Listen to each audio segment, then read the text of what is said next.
This webinar is courtesy of Greater Seattle Export Accelerator program, which I've been the program director for and the lead international trade specialist working with businesses in Pierce, King, and Snohomish County for the last 3 years. And we've got Miller Nash Law Firm with Dino Vasquez. My name's Dino Vasquez. I'm the international trade partner at Miller Nash. I've been practicing for almost 40 years, and we are in interesting times with these tariffs. I'm going to say that the reason we did this program and we're talking about tariff is because of the current recent political developments involving tariffs, changing U.S. trade policy, and it looks like we may be stuck with some interesting experiences in this arena, which is going to affect both import and export of goods. So today, Dino will start off here in just a moment, but we'll be covering tariff basics, allocation of tariff payments, then some of the best practices of lowering, delaying, or eliminating tariff duties. Follow up with that, additional methods to consider for managing tariffs. We're going to talk about, you may be familiar with this too, but just review quickly how foreign suppliers try to dodge U.S. tariffs. And then we'll have some time left for important questions and answers for U.S. participants. Dino, why don't you go ahead and I'll move the slides as directed. Sure. There's a couple of importation methods to extract money from goods that come into the country. One is tariffs and the others are duties.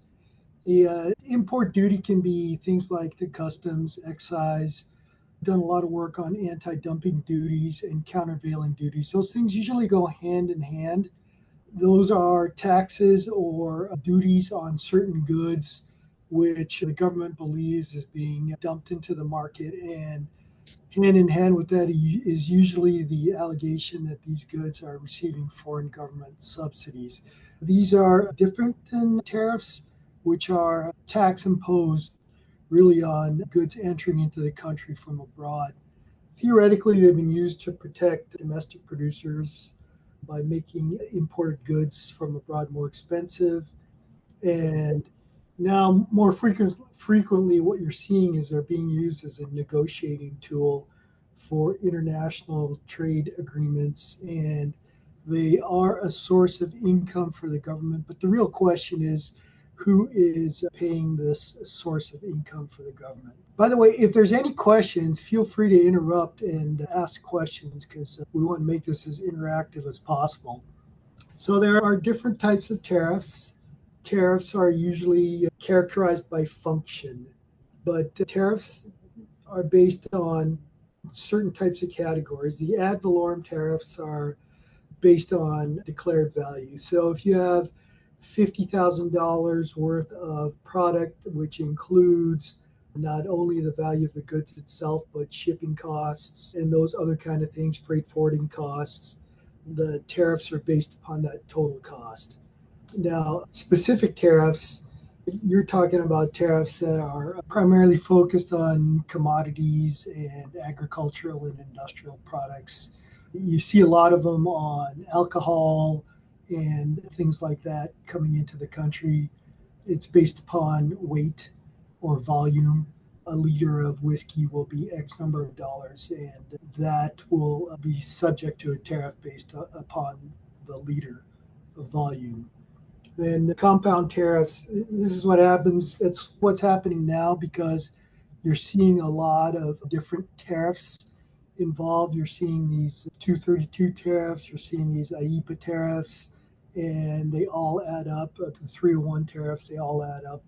And you have to be conscious of what all the applicable tariffs are and how they apply to your product, because they become very complicated, especially with these 232 tariffs.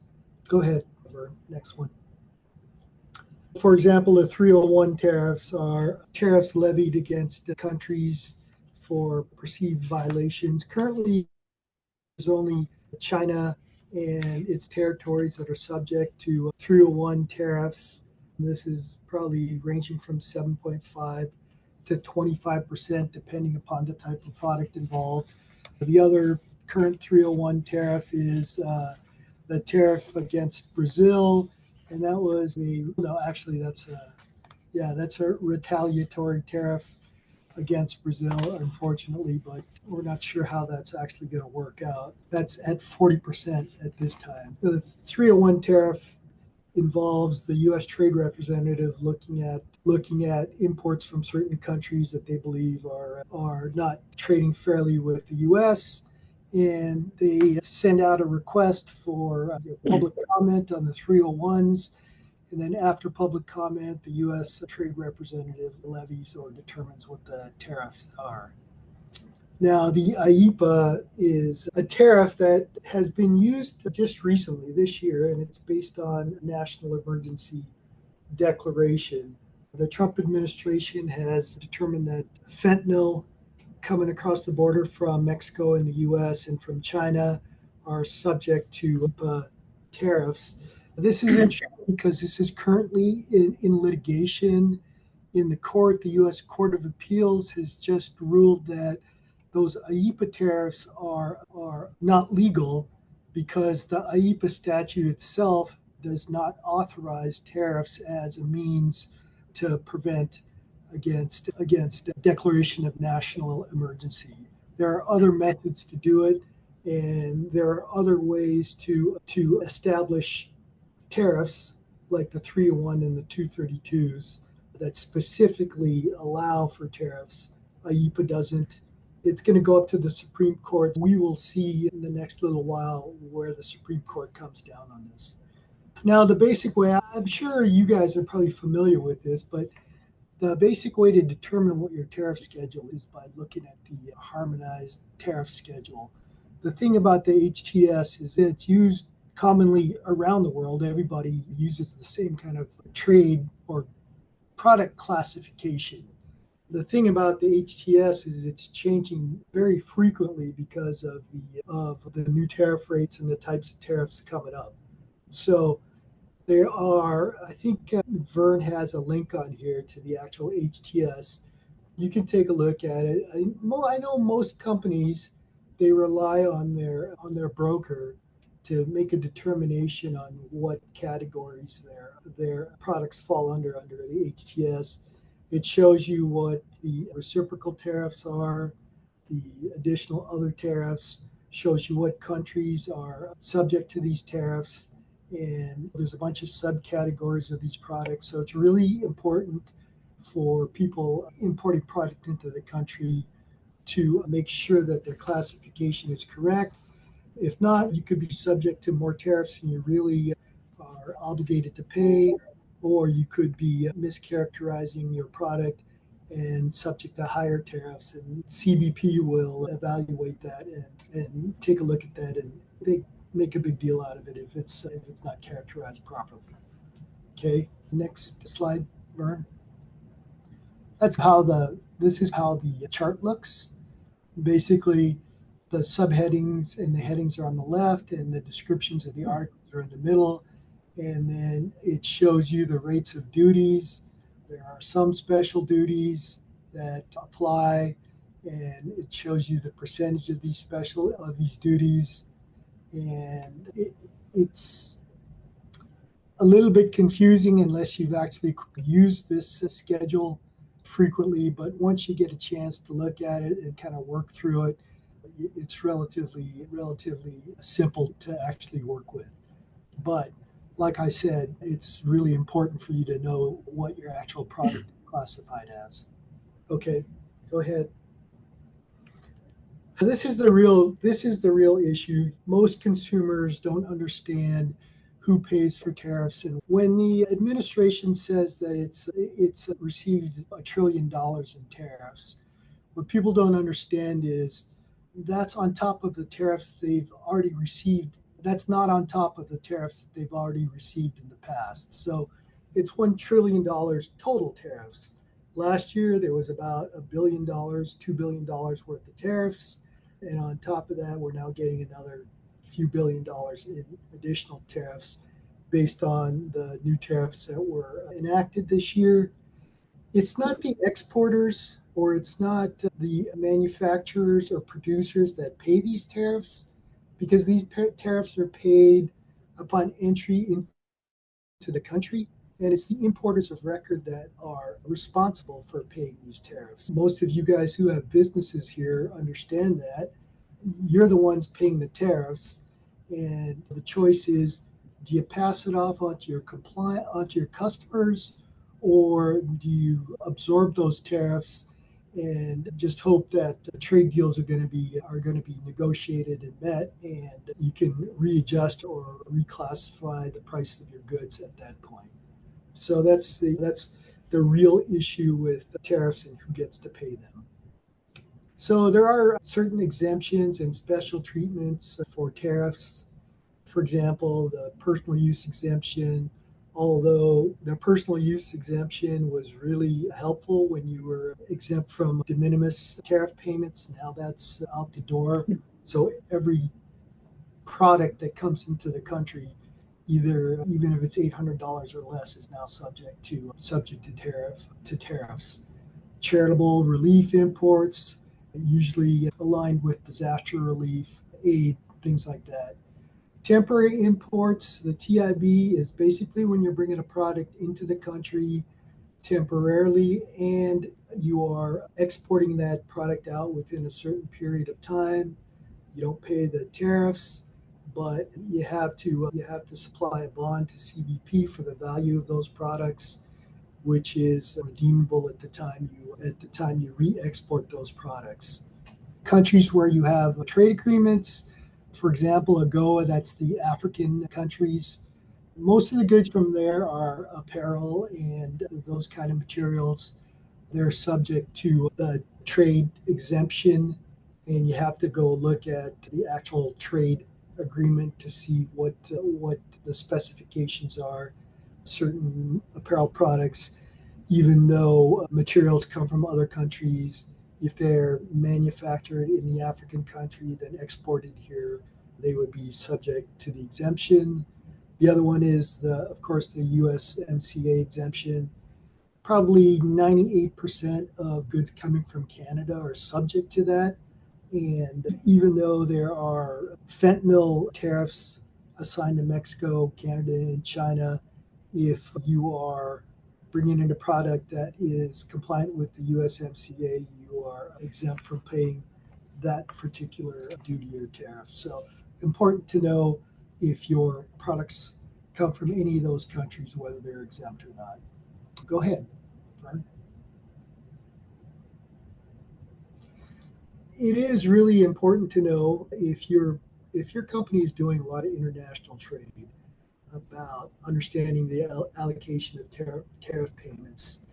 I've had a lot of clients come to me, importers, who are talking about or requesting specific terms and conditions in their contracts, either to ultimate purchasers or to their producers in the foreign countries, about ways to deal with fluctuating and variable tariffs.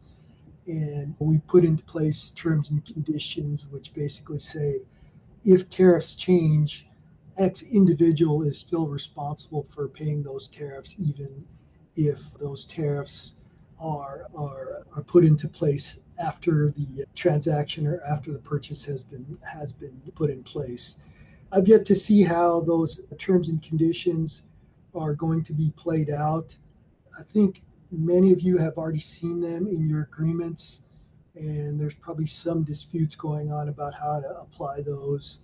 There are various ways to try and attack those, but really they're pretty enforceable and really efficient or effective ways of trying to deal with the variability of tariffs. Okay, next slide, Vern.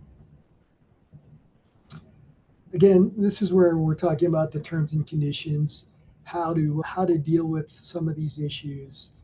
So essentially you have three basic options. You pay it and absorb the loss.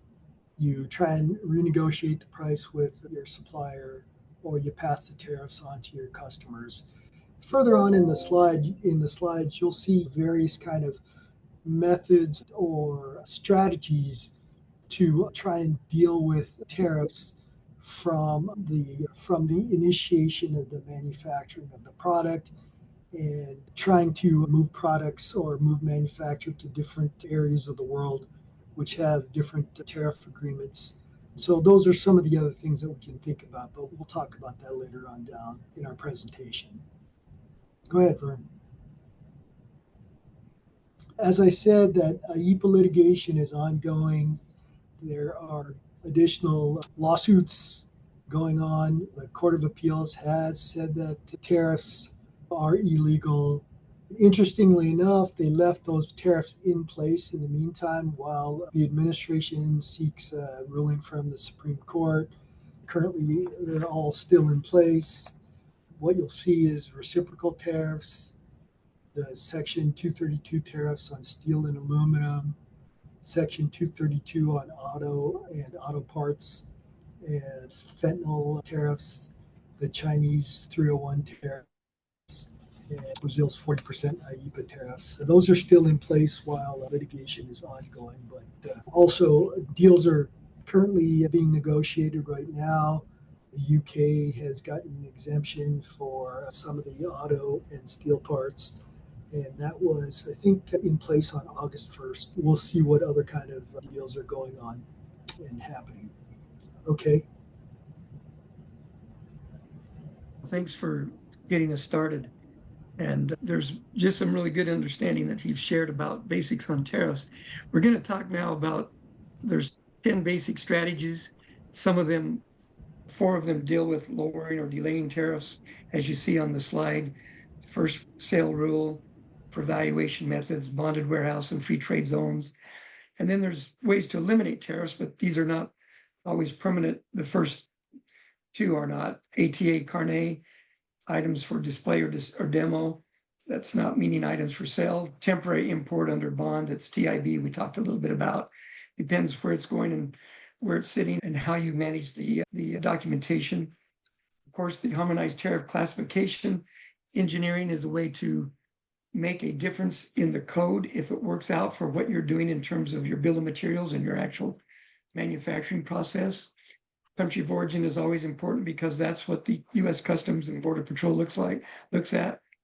Border protection when it comes into the country, and free trade agreements that are still in place, but we've had the current tariffs that Dino talked about layered on top of that. So going into first sale rule, if some of you in our audience today are importing products or items that are later put into an assembly or put into another product and eventually sold domestically and or exported, then you may be familiar with this first sale rule opportunity. In transactions where there's at least one middleman, it allows the U.S. importer to use the value of the first sale between the manufacturer and the middleman rather than the sale of the middleman to the importer as a proper customs valuation on import entry. So that way you can reduce the obligation because the value duty is now lower. The value must be at arm's length distance. It must be a bona fide sale, and goods must be clearly destined to the U.S. So there are some requirements. In this slide, there is a link there that you'll receive this. You can click on that with a control click, and it'll take you to the publication from the U.S. government regarding how first sale rule works. I think this is like a 9-page document. I also took the opportunity to provide that as a PDF that I shared with Kirk Davis. He will be sharing that with you after this presentation. So if you want to see a PDF of it, and you want to put it in a binder if it has value for you to keep as a reference item, it will be coming your way. Again, proper valuation methods and Incoterms. There are 6 methods of proper valuation on a commercial invoice. When using the transaction value method, ensure that certain charges are excluded from the customs dutiable value, freight, insurance, buying commissions, inspection fees, and so forth. Depending on the Incoterms negotiated, your price may include some non-dutiable costs if broken out separately on commercial invoice. Now, if you're familiar with this and you've done valuation, you may know the rules and regulations. Again, there's a link here at the bottom of this slide that you can click on, a control click, and there'll be a document coming your way that shares more detail. Again, it's the if you've got experience, it's helpful and it can be rewarding for what you're doing in terms of import and export. But if it's new to you, highly recommend that you go through the document, understand, or even get other support or information from someone who might know more about it for you. There's always questions that arise. Again, bonded warehouse. There's 11 different types of bonded warehouses, and only about 6 of them are really of value in this story here of the bonded warehouse, and finding the right warehouse can be a challenge depending on your product. So if some of you are already using bonded warehouses, good for you and congratulations, and hopefully that's working well. Again, it's a way to store goods for up to 5 years and delay the duties. In some cases, the goods can be exported from the bonded warehouse without paying any US duties at all, but again, it's conditional. And there is a government website as well as a document that's available to share how that works, what has to be filed, and what the conditions are. Foreign trade zones, sometimes called free trade zones, FTZ, they're a longer term approach. And you can, if you have a operation inside of a free trade zone or foreign trade zone, the benefits can range from duty deferral, duty elimination, inverted tariff relief, tax exemptions, and no time constraints may be involved, as well as lower insurance costs. Not everybody gets access to or understands free trade zones, and it depends what you're doing and where they're at. There are some initial costs, outlays. I don't know why there's misspelling of cost there, but it can take up to 1 year to implement. Usually need more robust record keeping, inventory management systems, and may even take part of a building or a subzone inside of the free trade zone for a warehouse. It's not something you can plug and play right away, but if you have the long-term opportunity and you know you're going to be doing this over a period of time, it can make sense. And the United States has a number of free trade zones. Washington State has a number of free trade zones. And again, there's a click through on the bottom of this slide that lets you understand more about the details and how it's involved. And there will be a document coming your way if you'd like to learn more. Eliminating import tariff duties. Again, if we're going to talk about ATA, Carnet, real quick, temporary TIB under bond, importation under bond, and the classification that we mentioned earlier, U.S. goods return, country of origin, and free trade agreements. And they all have their conditions and regulations. So if any of you have been involved as a manufacturer where you've gone to another country and you've got your product in a trade show, or you've got some type of opportunity to demo your product or your system, and you don't want to pay duties on it, you can obtain an ATA Carnet that allows you to bring that product in and take it back out without paying duty on it. There's also other regulations that are involved too.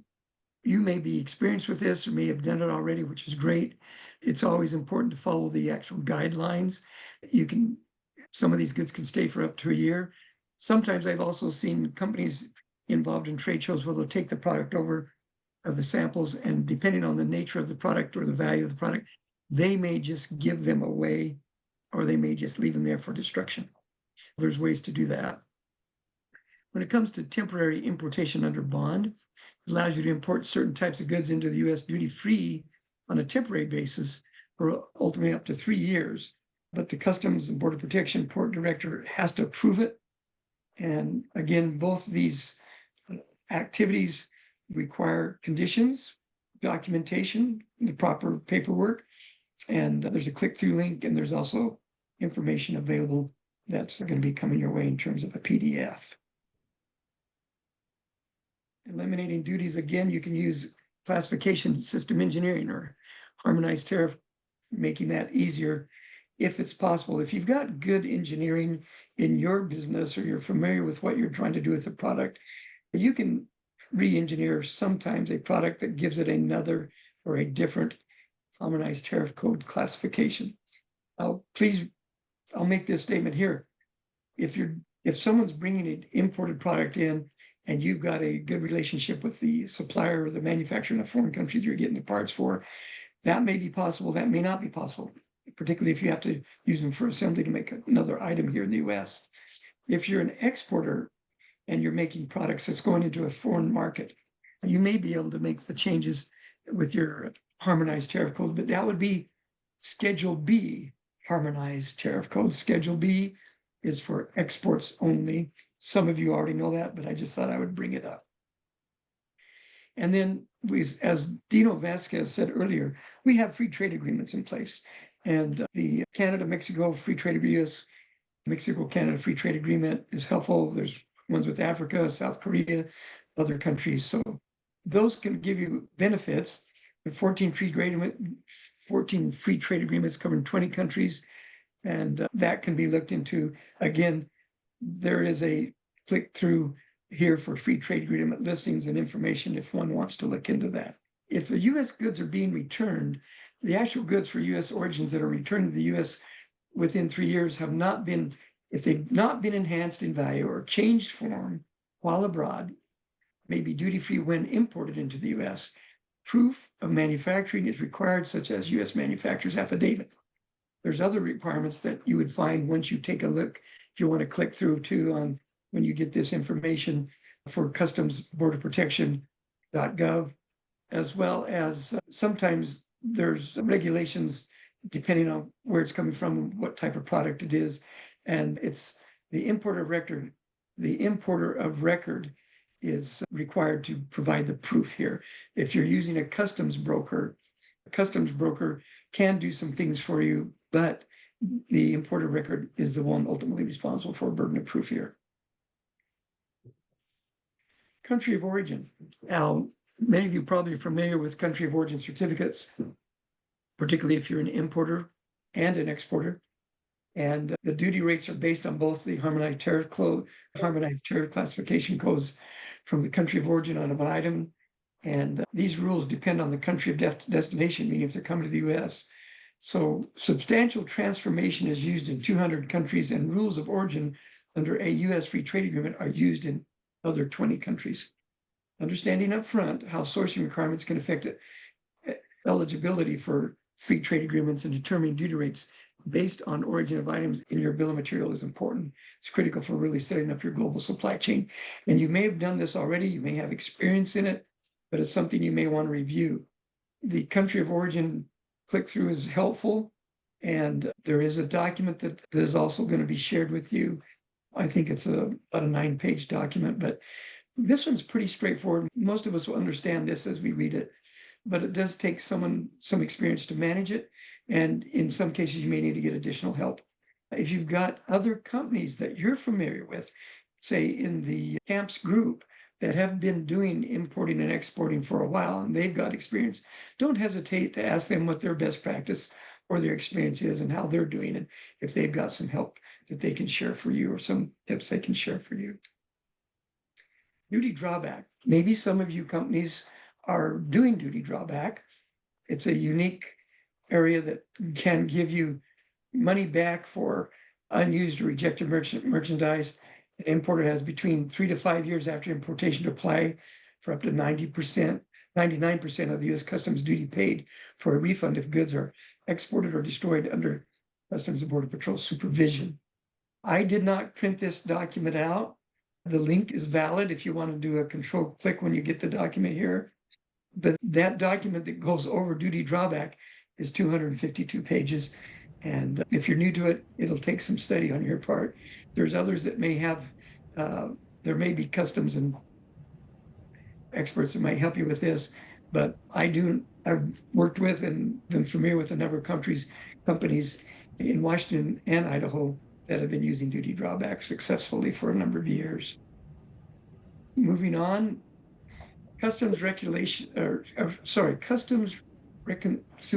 entries allows for the use of best information at the time of entry, and then allows importers to flag estimated elements, knowing that they must provide customs the actual information at a later date. So under the 98.02 status, harmonized tariff codes and foreign trade agreement determinations, you can do a reconciliation entry submission later. And that might benefit you if you can decrease the duties or get a lower valuation. And there is, again, another click through if you want to look at that. And maybe some of you have had experience in this area. Not everybody's perfect, both on the importer and exporters, and since most human beings are fallible, And there's human beings involved in all of our government agencies, including Customs and Border Protection. Sometimes there are mistakes made or entry corrections that need to be done, or you can make a protest. So this is another method that if you are familiar with it, or if you need to go through, you can talk to Customs and Border Patrol. And I think Dino's had some experience doing that. I've had some experience doing it. There's ways to contact the right people, tell them what you're after. They typically want to schedule a time frame, and they typically have a document you need to fill out, or you have to go through a process. But you can engage with them to get information, because they are supposed to serve the people doing the importing and the exporting in our country. So don't be afraid to ask questions or learn more, or to be involved if you need to in this area. So now we're talking about additional strategies. But before I start that, Dino, did you have any comments or things that you want to jump in on at this point? A couple on the duty drawback issue. You just have to bear in mind that duty drawbacks are eligible on products that were initially meant to be imported into the country for sale here in the US. And when you send them back, you have to send them back to the original producer or manufacturer in the same condition or the same product that you originally got them from. And you're only entitled to 90% of the duty that you paid. CBP takes 10% of the actual duty as, I guess, a fee for processing or whatever, but it's 10%. The other comment I'd like to make is that the CBP, actually, you can get internal advice from the CBP. It's really a question of who to talk to and who to reach out to. If you get an inquiry from the CBP, there's usually somebody on that inquiry list that you can reach out to and make an appointment with and talk to. I know I've had clients who have had several really complicated country of origin issues. You can either directly apply for a country of origin certificate, or maybe prior to that, reach out to them informally and see if you can get some internal advice. So those are basically the comments I have on those issues, Vern. Thank you. Alternative sourcing, look for sourcing opportunities in other countries besides China. That comes up a lot. China is a huge supplier of many things and components that come into the United States. I've spent over 30 years doing business, working and as an international trade specialist in China. I'm fluent in Mandarin. I've worked with the government. I've worked with many small businesses and large businesses. I've also worked with companies in Canada, Mexico, South Korea, Japan, Taiwan, Malaysia, India, Hong Kong. We've seen a lot, and there's a lot to be learned, but eventually there may be a need over time. And again, this is a work in progress when it comes to tariffs. It's not everything's out there, and we don't know everything, but I think you'll have to decide as a business what you need to do, but there's ways to get advice and direction in this area. And if you haven't been, or if you're familiar with third-party warehousing, distribution, direct shipping, consider third parties both in the US and at origin to handle pickup, pick and pack, and direct shipping options if it makes sense for your company, the type of products and the distribution you're looking for. I'm going to move on to the next slide. I only have about 3 slides left. Freight consolidation can be helpful depending on what you're doing as an importer and an exporter. There's a lot of good resources on freight consolidation, as well as asking your own importer or exporter freight companies that you're working with. The other additional strategy is set up a wholesale company overseas, create a new company, a wholesaler in the country of origin, allowing you to buy direct from manufacturers, employing the first sale rule and starting a new wholesale business, selling components to others. So that is definitely an opportunity, but it might not be in China. It might be in Taiwan, or it might be in South Korea, or someplace like that. And then here's some common ways, and you probably have seen this. I'm just going to summarize this quickly, but Customs and Border Protection, Customs and Border Patrol for the US, they're going to be hypersensitive to fake certificates of origins, to changes in the Harmonized Tariff Code for imports and exports. They're going to be looking at things coming from China, repackaged that says they're in a different box, but they originated from China, but there was no real added value, but they're still shipped from there. And there's going to be probably companies sanctioned, or there's going to be fines that will be levied. as we move forward for those that are trying to dodge U.S. tariffs. They may use the correct HS code along with repackaging the product, but provide a fake certificate of origin. That's not uncommon. And if you get caught up in this, again, there's fines, and there's also you can be blackballed as an importer if you're not careful. So sometimes the China factory will transship the manufactured item to a facility like Vietnam, Thailand, Malaysia, or Taiwan, and it'll be repackaged, but there was still no real value added. There was nothing really done. And there's a new certificate of origin, which is not valid because it was still made in China. So you have to be careful about those. You may have other experiences and you may have seen this. You may be involved in experiencing this yourself. So just be aware. Customs and Border Protection for the United States is sensitive to this. And you want to try to stay in your lane appropriately on these situations. And you want to look at your suppliers and understand what they're doing. Yeah, I will reiterate what Vern just said there, because probably in May of this year, the federal prosecutors in the criminal division of justice have been given instructions to meticulously track and prosecute parties attempting to evade tariffs.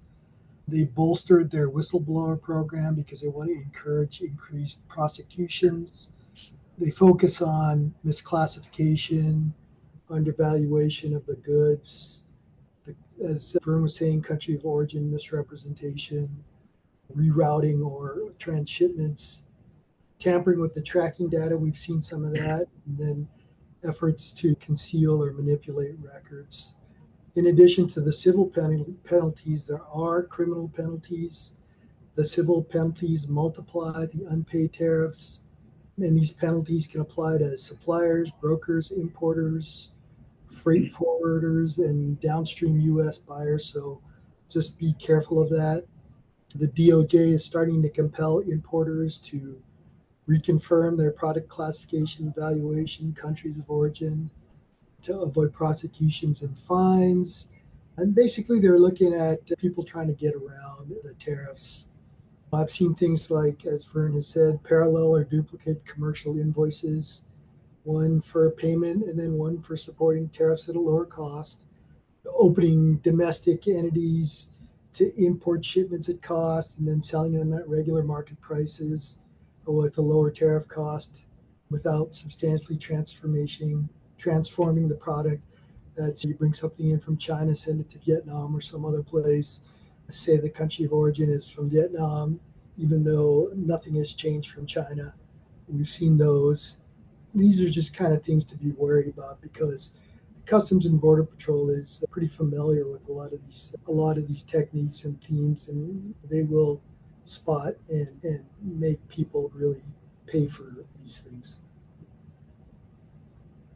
Let's go ahead and do question and answer here. Just before we do that, though, I just wanted to make those attending in this webinar help you know that there is a opportunity to participate in the Greater Seattle Export Accelerator program as a manufacturer. If you've been doing exports, you can apply by the end of workday, September 8th. You can use this link. This is a program that is no cost to businesses that are exporting to decrease risk and increase value in your market opportunities in foreign markets. And I'll have Kurt Davis send more information out about that. But I see in the chat box, there's a number of questions coming out. So I'm going to go ahead and I'm going to stop sharing, and we'll go ahead and see. Kirk, if you're hosting, do you see the chat box? Yes, in fact, yeah, there's some recent comments, and Dino's done a good job of addressing some of the comments in there.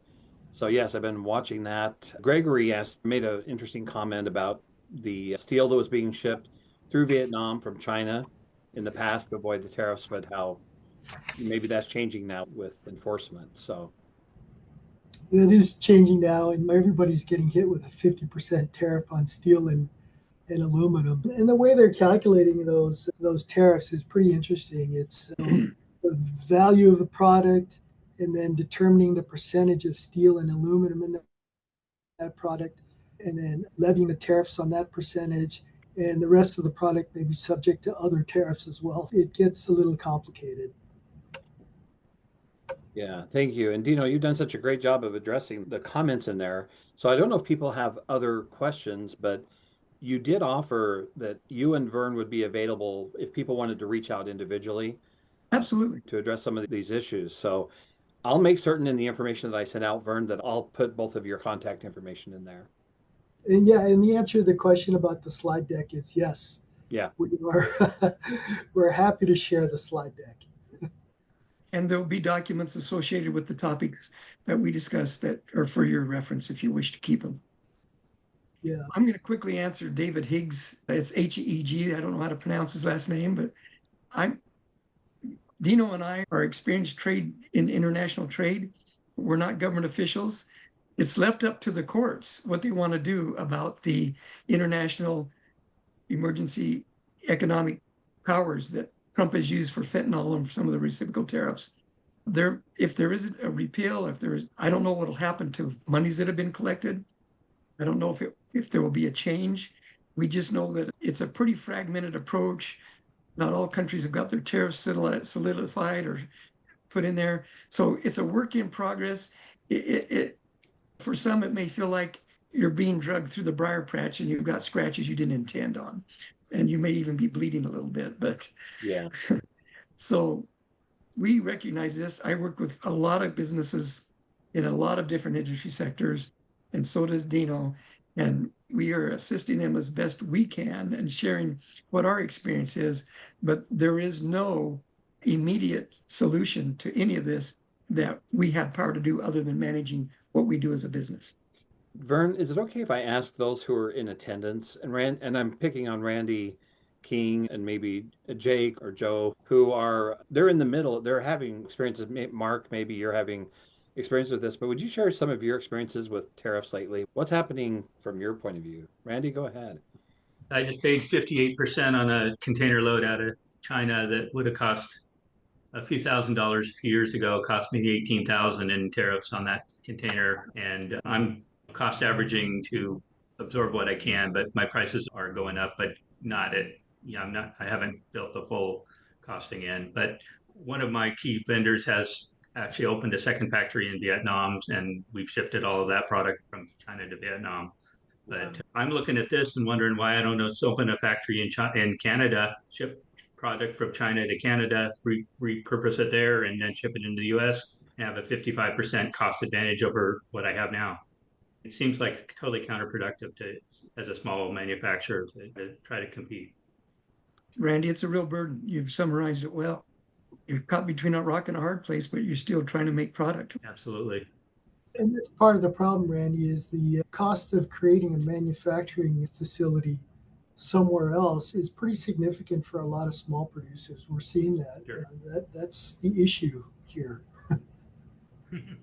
I'll just comment there on the Western Integrated Technology. So we're a distributor, so we don't import directly. But the pattern I've seen change recently is that initially it looked like our principals, the people who do the importing, were passing on the dollars of the tariffs, but not the percentages.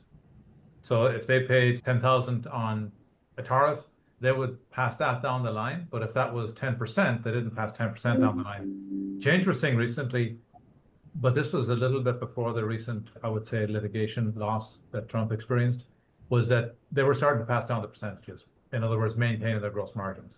And that's what's going to really drive inflation. And I was an importer during the 2016 to 19 tariffs. And the pattern there, very much on the consumer goods side, was to recover your dollars, but don't try and recover your percentages. And that's why we didn't get such extreme inflation then. And it seems like if the tariffs do get preserved, aren't defeated, we are looking, I think, at that going forward, much larger inflation on the supply side. Yeah, and the problem, Joe, is that even if a new administration comes in and tries to change those tariffs, it's gonna be a while. It's not going to be an instant kind of. It didn't change anything, by the way. We were just waiting for him to reverse. He kept it all. I don't think that will happen again, but that was a surprise. Yeah. Good comments, Joe. Thank you. Anybody else want to make comments? You're free to do. This topic has a lot of aspects, a lot of elements that you have to deal with. And we appreciate you of the fact that we get to be with you for a few minutes and talk about it. Jake? I saw a comment from Suzanne, who I know Suzanne is an experienced trade lawyer, and that renegotiation of the USMCA is going to be really important because that USMCA expires fairly soon. So they're going to have to create a new trade agreement. And we'll just see exactly how that works and if it's going to exempt a lot of tariffs or not. So very good comment, Suzanne. Thank you. And by the way, Suzanne is also a Boston College alumni like I am. Yeah, and Suzanne is a member of CAMPS, and would certainly like you to get to know Suzanne. And so and I've known Vern for 15 years, watching him do this amazing work. I don't know anybody who works harder than Vern, maybe Dino, but Vern's working very hard on this stuff. This is a great opportunity. Jake, did you want to mention something about tariffs? I don't know if you're seeing something on your side. Yeah, our impact has actually not been significant. We're paying a little bit of higher dollars for steel, obviously, but we're able to pass those along. We don't import directly, so we're sourcing everything from domestic suppliers. So we don't have to deal with the headache, just the additional costs. We develop proprietary materials, and a lot of those inputs are domestic products anyway, and that part has not impacted us. We compete against Invar, which is a really expensive metal alloy, with nickel being a large component of that, and a lot of the raw goods coming out of the Russia-Ukraine region. So we've seen prices skyrocket, and just on the base materials plus the tariffs on top of that, which arguably could help us. But in general, the tariff strategy, I think, is stupid and wrong. But from us directly, it hasn't significantly impacted our business. That's interesting. Interesting to hear. It's interesting to hear that. Very good. Gregory, you I wanted think to Gregory wanted to make a comment. Yeah, I have an interesting seat in this situation as the owner of a regional M&A firm. And we have clients that are importers. We have clients that are manufactured, imported components, and we have domestic manufacturers. And I recognize for some of those segments the cost and strategic planning and execution necessary. But we also got to recognize, as an advocate, for example, for the Washington wine industry and Oregon wine industries, that they, for their margins and their possibility of competing favorably, they shouldn't on their home field be at a competitive disadvantage against Australia, South America, Europe, etc. And we're also seeing significant investment into U.S. manufacturing plants, which is good for real estate employment, tax collection, etc. I'd be curious, maybe Dino's comments. I do a lot of business with Miller Nash and your team in the M&A sector on kind of those overall arching. Is it a short-term pain for a better long-term gain for us economically as we develop a domestic manufacturing sector? I know, again, going to the Washington wine industry, for them to take medal-winning wines and have them on the shelf in France has historically been extremely problematic, yet France has gotten access to our robust marketplace. Yeah, George, good question. I think there has to be a balanced approach here, because you are correct. The Washington wine industry tries to export a lot of their wines elsewhere, and there has to be some sort of trade balance between the two partners, right? If we are getting levied a significant amount by importing wines to Europe, then that's a consideration that has to be made on the kind of tariffs that are being levied on those countries here. So it's a tightrope that you have to walk, because you want to be able to sell over there, but you want to be able to also sell over here. So I think what's really important is to get a lot of these trade agreements in place so that both jurisdictions are comfortable with where they're at as far as reciprocal tariffs are concerned. It's a hard one, It's a hard one, Greg, because those countries are going to say you have the economic power, so we can't actually pay those tariffs. But then we'll come back and say we want to be able to do business with you guys, but we can't because you guys are tariffing us too much. I don't know. It's a hard one. It's a hard one to talk about. It's a hard one to figure out. So, Gregory, if you want to reach out to me later on, I've worked with a number of wineries in Washington State in foreign markets and have been involved in a number of outbound trade events, as well as a number of the wineries that I've worked with have been involved in our Greater Sale Export Accelerator program. We're in our fourth cohort, third year. Again, if you guys want to apply and want to be part of that, you can make application online by September 8th. And it is a no-cost program because we were able to fund it without having to charge you guys anything. Amazing. No, that's great. As I said, we're a mergers and acquisition firm who does a lot in the manufacturing sector. We hear it from both sides in this situation. People who are paying more for component parts that they need from overseas, the furniture industry. There's nothing manufactured in furniture domestically right now. And they are getting killed right now by tariffs and bringing in products. So we hear from a spectrum. It's made an interesting world. It's still in change and in flux. We don't know how it's going to end up, but the next 12 months should be very interesting, I think. Yeah, David, I'll just mention thank you for your comments, and you're feeling the pain and you felt the pain. Appreciate your insights on that. And I want to just say that this has been a very successful event, but we probably need to close it up and get everybody to lunch. But I will be sending out the PDFs and the presentation. I really can't thank Vern and Dino enough for how information rich, but also hearing the pain. Randy, you took the prize for the most pain talked about today. I'm looking for things that camps can do like this to help our companies. So hopefully this will help start that conversation, and these strategies that you guys gave, I think, are something we can talk about. Thank you so much. We appreciate this opportunity. Thanks, everybody. I appreciate it. It was a short presentation. You had to hit the tops of the waves, right? There's too much. We tried to. Yeah. So thank you so much. You too. Take care. Thanks so much. All right. Thanks, everybody. Thank you.